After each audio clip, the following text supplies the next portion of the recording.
टाळ मृदंगाचा गजर, कपाळावर सुगंधी बुक्का आणि मुखी विठ्ठलाचं नाव. महाराष्ट्राचा आत्मा असलेली आषाढी वारी यंदा विठुरायाच्या भक्तांची पावलं पंढरीच्या वाटेवर अधिक आनंदात चालणार आहेत. वारकऱ्यांचा प्रवास सुरक्षित आणि सुकर करण्यासाठी सरकारने पालखी मार्गावरील रस्त्यांची मोठ्या प्रमाणावर दुरुस्ती आणि मजबूतीकरण केले आहे. राष्ट्रीय महामार्ग प्राधिकरणाच्या माध्यमातून सर्व कामे वेळेत पूर्ण करून वारीची वाट अतिशय सुलभ केली आहे.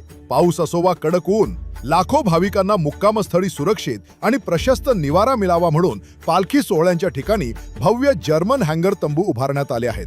तसेच महिला भाविकांसाठी रात्रीच्या मुक्कामाची विशेष सुरक्षितता आणि व्यवस्था करण्यात आली आहे. पालखी सोहळा प्रमुखांच्या सर्व मागण्या पूर्ण करत मागील वर्षीप्रमाणेच यंदाही स्वच्छ आणि सुंदर निर्मल वारी सोहळा पार पाडण्यासाठी प्रशासन सज्ज आहे. आणि सर्वात मोठी आनंदाची गोष्ट म्हणजे यंदा आपली ही पवित्र वारी डिस्कव्हरी आणि नॅशनल जिओग्राफी या वाहिन्यांद्वारे संपूर्ण जगभर पोहोचणार आहे. भक्ती वारकऱ्यांची, सेवा शिवसेना महायुतीची.